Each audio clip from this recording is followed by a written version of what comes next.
सबसे बड़ी बात है जो हम सभी महिलाओं को बहुत अच्छी लगी, क्योंकि मैं अपने आप को आम महिलाओं में रख करके सोचती हूँ और आम महिलाओं में रख करके ही मैं देश की जो नीतियां हैं उसके विषय में बात करूंगी। मैं पेशे से वकील हूँ, लेकिन जो मेरी सोच है वो बिल्कुल एक आम औरत की, जो 70% महिला देश की हैं, वो किन हालातों का, चुनौतियों का सामना करती है, मैं उस पे ज्यादा फोकस करना चाहूंगी। सबसे पहली बात तो ये है कि मुझे बड़ी खुशी है और जिसकी मैं बधाई दूंगी हमारे सभी साथी सदस्य, मैं जिनको बोलूंगी हमारे सभी साथी कर्मयोगी जो लोक नीति पार्टी से जुड़ करके आज कार्य कर रहे हैं, मैं उनको बधाई देना चाहूंगी कि उन्होंने कितना दूर तक सोचा। आज भारतवर्ष में जब नारी स्वतंत्र जो है वो काफी पहले के मुकाबले नारी की स्वतंत्रता बहुत बढ़ चुकी है, कंडीशनल है, वो अलग बात है कि कुछ और चीजें भी हैं जिसको अभी मैं नहीं फोकस करूंगी। अभी मैं फोकस करूंगी ऐसी हजारों महिलाएं जो कभी कैरियर के कारण, तो कभी पारिवारिक जिम्मेदारी, तो कभी सामाजिक जिम्मेदारी के कारण अकेली रह रही है, और उनके अकेले रहने के कारण उनके हजारों इश्यूज ऐसे हो जाते हैं, ऐसी उनकी चुनौतियां होती हैं जिसको जब तक सिस्टम में एड्रेस ना किया जा सके, जब तक एंटायर सिस्टम उसको लेकर के कंसर्न ना हो, उन महिलाओं का जीना काफी मुश्किल हो जाता है। आप रिसेंट अगर सर्वे देखेंगे तो जो अब काम करने वाली महिलाएं हैं उनकी संख्या पहले के मुकाबले बहुत अधिक है। बहुत सी महिलाएं डिवोर्स के कारण, यानी कि अनहैप्पी मैरिजेस के कारण अलग अकेली रह रही है, और बहुत सी महिलाओं की जिम्मेदारियां कुछ ऐसी हैं कि वो नौकरी पोस्टिंग के कारण अकेली रहती हैं। तो इस ऐसी स्थिति में सबसे बड़ी बात ये होती है कि जो रूल ऑफ लॉ है वो महिला महसूस करे, वो महिला ऐसा महसूस करने चाहिए कि वो अकेली है, लेकिन वो एक ऐसी स्टेट में रहती है, एक ऐसी दुनिया में रहती है जहाँ पर कानून उसकी रक्षा के लिए सदैव तत्पर है। आपने देखा ही है कि हमारे देश में आज स्त्रियों की सुरक्षा को लेकर के हजारों प्रश्न उठे हुए हैं, और हम हजारों ऐसी चीजें, नकारात्मक चीजें रोज देखते हैं जिससे भय का वातावरण व्याप्त हो जाता है। तो ये बड़ी एक अच्छी चीज है जो लोकनीति ने अपनाई है। प्लीज स्क्रीन आगे बढ़ाएं। जो अल्प आय की जो विधवाएं हैं उनके जीवन यापन की पुनर्स्थापना की जो बात की लोकनीति ने, वो भी एक बहुत बेहतरीन बात है, क्योंकि आप देखें ऐसी महिलाएं जिनके बच्चे या तो उनको छोड़ चुके हैं, या उनके बच्चे नहीं है, या उनके पति जो कि सारा जीवन कमा रहे थे और महिला सिर्फ घर गृहस्थी में उलझी हुई थी और वो अपना कोई स्वतंत्र करियर नहीं करी या शिक्षा नहीं ली, तो ऐसी महिलाओं के लिए, ऐसी विधवा एकल महिलाओं के लिए जो पुनर्स्थापन स्थापना की बात की गई है, यानी कि उनका जीवन यापन की गारंटी हो, पुनर्वास और जल्दी तरीके हो, यानी कि उनकी भागीदारी, सहभागिता सतत रूप से बनी रहे, वो समाज से अलग थलग ना उनको फेंका जाए, उन महिलाओं को पूरी तरह से मुख्य धारा में शामिल भी रखें और उनको एक ऐसे जीवन की अवसर प्रदान किया जाए जिसमें वो बहुत खुशहाल तो रहे, साथ में वो ये भी देखें कि वो किसी तरह की कोई उनकी सुरक्षा, उनके अधिकारों को लेके कोई प्रॉब्लम ना हो। जी मुझे स्क्रीन नहीं दिख रही है, मुझे स्क्रीन नहीं दिख रही है। एडमिन प्लीज स्क्रीन अपीयर करें, यहाँ पे मुझे स्क्रीन नहीं दिख पा रही है। बाकी लोग देख पा रहे हैं क्या? नायर साहब आप देख पा रहे हैं? हाँ जी, हाँ जी सर जी दिखाई दे रहा मुझे भी। स्क्रीन है। परिवार में रहते हुए पत्नी को विवाह के तुरंत बाद पति की संपत्ति में उचित हिस्सा। जी आ गई है स्क्रीन। परिवार में रहते हुए पत्नी को विवाह के तुरंत बाद पति की संपत्ति में उचित हिस्सा, जी हाँ, ये बड़ी आवश्यक बात है, क्योंकि मुझे रात और दिन में जब महिलाओं के अधिकारों के लिए न्यायालय में लड़ाई लड़ती हूँ तो मैं देखती हूँ कि महिला लड़की शादी से पहले पिता के घर में जब होती है तो वहां पे उसको ये कहा जाता है कि ये तुम्हारा घर नहीं है, पति का घर, ससुराल तुम्हारा घर होगा। जब वो ससुराल में आती है तो उसको पता चलता है कि वहां पर भी उसका कोई अधिकार नहीं है, क्योंकि जो उसके एंटाइटलमेंट होते हैं संपत्ति पे वो नहीं रहते। कभी खुदा ना खास्ता उसके पति की मृत्यु हो जाए, आज आप कोरोना में देखिए हजारों ऐसी पत्नियां, ऐसी माएं हैं जिनके पति की या कमाने वाले व्यक्ति की मृत्यु हो गई, तो उनको घर से बिल्कुल बुरी हालत में बाहर निकाला जा रहा है, उनका अधिकार पूरी तरह से छीना जा रहा है।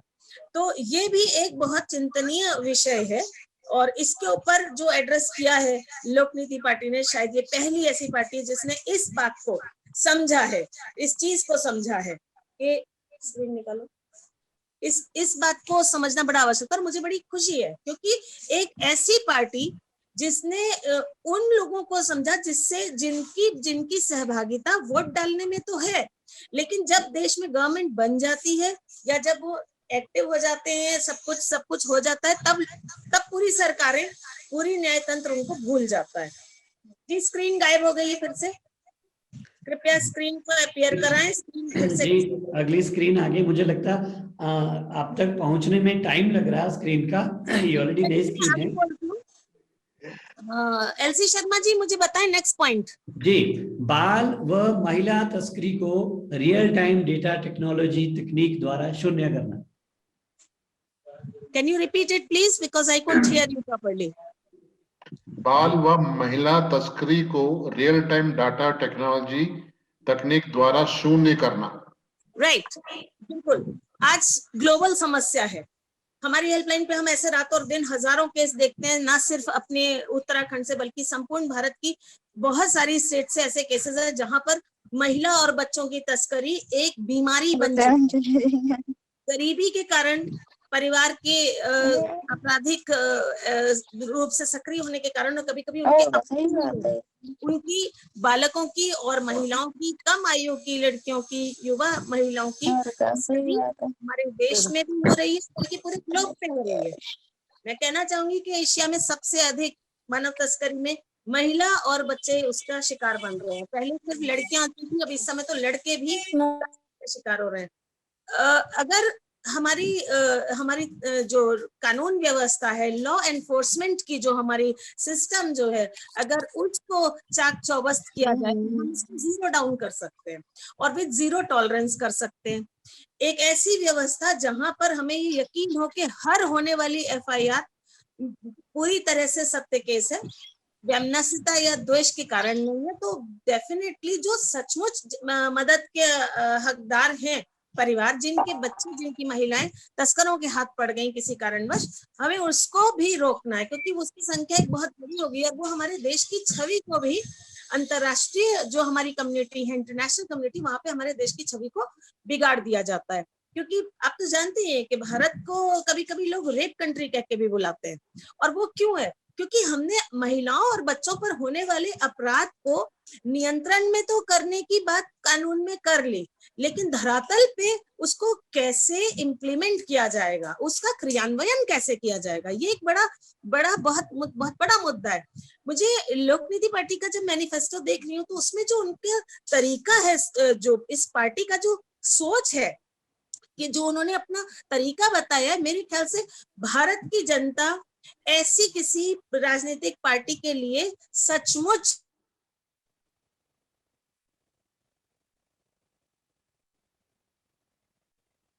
हमें बहुत भाग्य।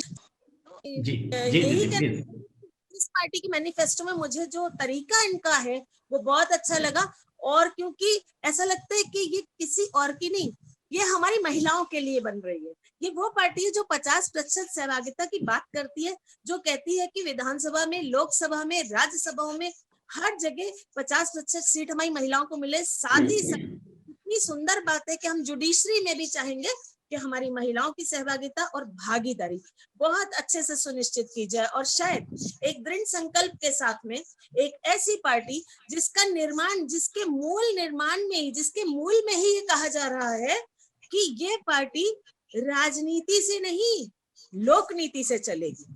और लोक नीति से चलने का मतलब है कि हम उस राम राज्य की कल्पना कर रहे हैं जहां पर राजा और प्रजा दोनों के अधिकार एक बराबर है, जहां पे प्रजा राजा को बनाती है और प्रजा ही राजा को वापस प्रजा में बदल सकती है। यानी कि जहां पर राजा भी प्रजा का हिस्सा है, जहां पर प्रजा के हाथ में भी राजा जैसे अधिकार हैं।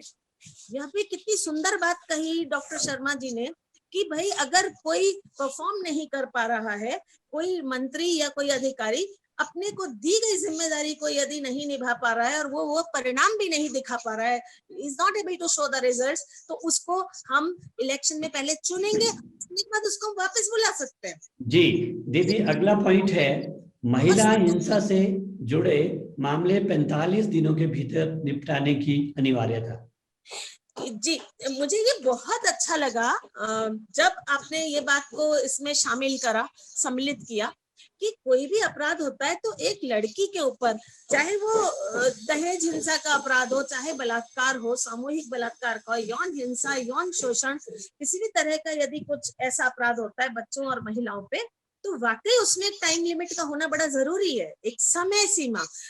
जुडिशरी, लोअर जुडिशरी से लेकर के हायर जुडिशरी, हाईएस्ट जुडिशरी तक समय सीमा का ध्यान रख लेना बहुत आवश्यक है, क्योंकि आज ऐसी स्थिति आ गई है कि कई महिलाएं अपने ऊपर हुए अपराध को कोर्ट तक नहीं ले जाती, क्योंकि उन्हें लगता है, और उन्हें लगता ही क्या, हम रोज देखते हैं 20-20 साल केस चल रहे हैं। एक गरीब औरत, एक परेशान औरत जो पहले से ही अपराध का शिकार है, वो कैसे 20 साल छोड़िए, 1 साल में एक औरत पूरी तरह से टूट जाती है, एक औरत पूरी तरह से बिखर जाती है। मैंने हजारों ऐसी बलात्कार पीड़िताओं को देखा डॉक्टर साहब, जो बलात्कार की बात तो ठीक थी, जिंदा थी, लेकिन जब प्रक्रिया, उनका केस प्रक्रिया पे आया, प्रोसीडिंग्स पे आया, तो ये जो डिले जस्टिस का जो प्रोसेस है, जो इतना ढीला और इतना स्लो, इतना मंद गति का है, उसके कारण उन्होंने आत्महत्या कर ली।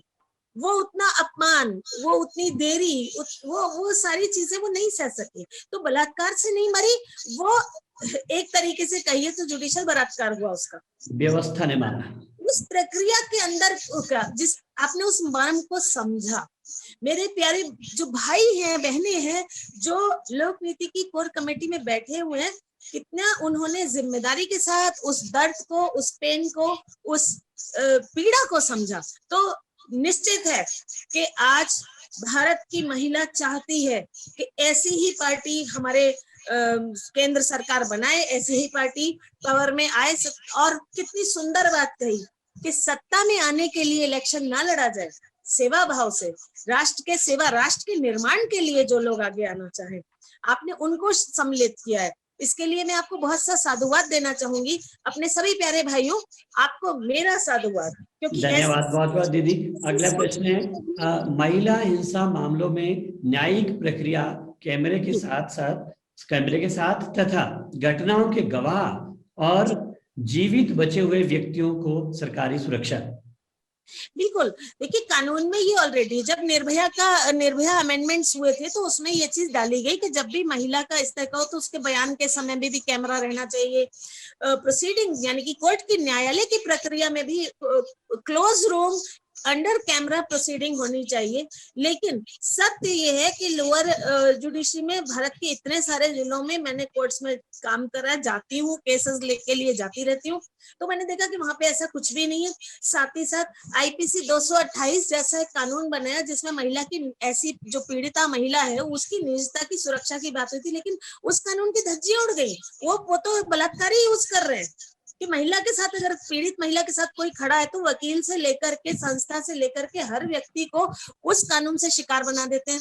लोक नीति ने इस कानून पर रिसर्च करी और इस बात को बहुत अच्छे से समझा, और इसको समझने के बाद लोक नीति ने कितना सुंदर निर्णय लिया है कि अब जो ये चीजें होंगी उसको मॉनिटर किया जाएगा, उस पे अनुश्रवण समितियां रहेंगी जो इस चीज को देखेंगी कि ये जो कानून हमने बनाया या ये जो हमने तरीका बनाया, नियम बनाया, क्या इनका पालन हो रहा है, क्या इनकी अनुपालना 100% हो रही है, is it being complied 101%, and then only the responsibility, जो हमारी जिम्मेदारी की भावना है, जब तक पार्टियां, जो राजनीतिक दल जो सत्ता में आते हैं, वो सबसे पहले सत्ता पे काबिज होने के सपने हटाएं, तभी तो महिलाओं की रक्षा कर पाएंगे, तभी तो महिलाओं से संबंधित कानूनों को लागू कर पाएंगे। और यदि स्वयं लिप्त हो जाएंगे उसी लूट के कल्चर में तो आगे नहीं होगा। लेकिन मुझे इतनी खुशी है कि जो चेहरे लोक नीति पार्टी चुन करके लाया है, ये वो चेहरे हैं जिन्होंने आजीवन आदर्श अपना प्रस्तुत किया है, जिनका सामाजिक जीवन, घरेलू जीवन, व्यक्तिगत जीवन में कोई चीज छिपी हुई नहीं है। वो जैसे हैं वो घर में भी वैसे ही है, वो फील्ड में भी वैसे ही है, और वो अपने कार्य क्षेत्र में भी बिल्कुल वैसे ही है। उनकी दो सोचें नहीं है, दोहरी चीजें बात नहीं करते, वो एक सी बात करते हैं। जी, अगला है महिलाओं के स्वावलंबन तथा उद्यमिता के लिए विशेष कार्यक्रम। जी, जहां तक स्वावलंबन की बात है तो महिलाओं के लिए हजारों योजनाएं आज भी हैं, लेकिन लोक नीति ने एक बात बहुत अच्छी कही कि इन महिलाओं, जब महिला का विवाह होता है, नॉर्मली हम औसत आयु कहते हैं कि वो पढ़ी लिखी, पढ़ने लिखने के बाद आजकल 25 वर्ष हम औसत आयु कह रहे हैं कि जो लड़की की शादी होती है, 30 वर्ष 35 वर्ष तक वो अपनी मातृत्व की जो उसके कर्तव्य है उनका पालन करती है, गृहस्थी को संभालती है, करती है। लेकिन स्वावलंबन की जहां बात आती है तो वहां पर अगर लड़की बहुत पढ़ी लिखी भी है तो जब तक उसकी घरेलू और मातृत्व की जिम्मेदारियां पूरी होती हैं तब तक वो सरकारी नौकरियों के लिए, कंपटीशंस के लिए, सिविल सर्विस एग्जाम्स के लिए ओवर एज हो चुकी होती है। स्वावलंबन हम तभी कह सकते हैं कि हर व्यक्ति बिजनेस नहीं कर सकता। आज ऐसी बहुत सी पढ़ी लिखी विद्वान महिलाएं हैं जो अपनी घर गृहस्थी, अपने मातृत्व की जिम्मेदारियों को गर्व के साथ निभाना और उसको प्रायोरिटी के साथ चूज भी करती हैं। लेकिन इसका मतलब ये नहीं कि उनके रास्ते बंद कर दिए जाएं। लोकनीति पार्टी ने ये बहुत अच्छी बात कही कि वो 45 इयर्स तक जो है उनके लिए रास्ते खुले रहे, जिससे वो महिला अगर सिविल सर्विस का एग्जाम देना चाहती है और 10-15 वर्ष यदि वो अपने देश की सेवा करना चाहती है तो उससे अच्छी बात क्या हो सकती है। धरती की आबादी का काबिलियत, धन, समय और श्रम वेस्ट हो जाता है, व्यर्थ नष्ट हो जाता है। काबिलियत और योग्यता, लियाकत घर में ही बैठी रह जाती है, जबकि वो दोनों जिम्मेदारी निभाने के योग्य है।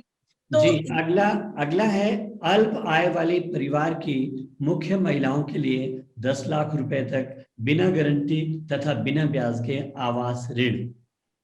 बिल्कुल डॉक्टर साहब, this is wonderful thing when I saw your agenda, your manifesto, where you said, जहां पर आप लोगों ने ये तय किया कि बहुत आवश्यक है कि जो कम आय की औरतें हैं, क्योंकि भारत की आप देखिए औरत की तो जो इनकम होती है, पहली बात तो वो कहीं दिखती नहीं, हाशिए पर है, और जो अगर कहीं दिखती भी है तो वो महिला जो घर की मुखिया है। अब बात ये है कि सब कुछ है उसके पास, मान लीजिए वो उसको नौकरी दे दी, उसको पढ़ा दिया, लिखा दिया, घर कहाँ दिया, क्योंकि पिता का घर तो पिता का रह जाता है, पति का घर अगर पति नहीं है तो बनता नहीं, और पति नहीं है तो घर से बाहर भी हो जाती है। घर की मुखिया के लिए एक घर बनाने के लिए बिना इंटरेस्ट वाला, बिना ब्याज वाला, यानी कि ब्याज मुक्त ऋण सरकार 10 लाख रुपए तक की कैपिंग करके अगर देती है तो देश में हर महिला के पास अपना घर होगा, वो उसके जीवन में स्थिरत्व होगा, उसके जीवन में स्टेबिलिटी होगी, वो समाज के बारे में सोच पाएगी। आज औरत समाज के बारे में चाह के भी नहीं सोच सकती, क्योंकि उसके लिए रोटी, कपड़ा, मकान, ये 3 ही चीजों में उलझ के रह जाती है। लेकिन लोकनीति पार्टी ने उसको उससे ऊपर उठ करके विकास करने की बात कही है, जो मुझे बहुत अच्छी लगी। और ये जरूरी है, ये तो 70 साल पहले ही हो जाना चाहिए था, लेकिन यदि आज भी कर रहे हैं तो आप बधाई के पात्र हैं। चलिए, देर आए दुरुस्त है, धन्यवाद। अगला है विधानसभा तथा संसद में महिला प्रतिनिधियों की 50% तक की भागीदारी। जी, ये मैं पहले बोल चुकी हूँ, लेकिन मैं फिर से बोल देती हूँ कि एजेंडा का ये एक बड़ा अच्छा हिस्सा है, क्योंकि यदि हम राजनीतिक प्रक्रिया की बात करें और राजनीतिक प्रक्रिया में जो ह्यूमन डेवलपमेंट है, जो मानवीय विकास है, वो महिला के बिना कैसे हो सकता है। जब तक राजनीति में, पॉलिटिक्स में, पॉलिटी में महिला नहीं आएगी, जो कि 50% है, तब तक आप देखिए किस तरह से लोकसभाओं का जो, और आप ऐसे भी देखिए कि लोकसभाओं में, राज्यसभाओं में महिला सीट कम होने के कारण कितनी दफे मैंने देखा है कि वो अपना जो बिहेव करने का तरीका भी भूल जाते हैं। जब महिला 50% सीट पे बैठेगी, आप देखेंगे कि वहां का माहौल सौहार्दपूर्ण होगा, क्योंकि जहां पर भी महिला होती है वहां पे पीस होती है, शांति होती है, अमन होता है, नैतिकता होती है, एथिक्स होती है। तो और ये तो महिला का हक भी है, इसमें हमें कोई दया या कोई रिजर्वेशन या आरक्षण की आवश्यकता नहीं है, हमें किसी का रहम नहीं चाहिए। ये सम्मान, गरिमामयी हमारा अधिकार है। पूर्ण गरिमा और मर्यादा के साथ हमें ये अधिकार मिलना चाहिए कि हम लोकसभा, राज्यसभा, विधानसभाओं में और लोकल निकाय, स्थानीय निकायों में 50% हमारी सीट रहनी चाहिए, रिजर्वेशन नहीं, हमारी हक की सीट। जी, अगला है मातृत्व की अवधि में पोषण, आहार तथा स्वास्थ्य संबंधी व्यवस्था पर मासिक रिपोर्ट। जी बिल्कुल, सोच के देखिए, आज एक बहुत बड़ा आंकड़ा निकल करके आ रहा है भारत में, जो पहले से ही, डॉक्टर शर्मा जी मैं रिपीट नहीं करूंगी, आपने जो पहले आंकड़ा बोला कि इतनी सारी महिलाओं के ऊपर आपने वीडियो में बताया कि हिंसा होती है, तो क्यों होती है? हिंसा हमेशा परिवार से शुरू होती है, देखिए, जिस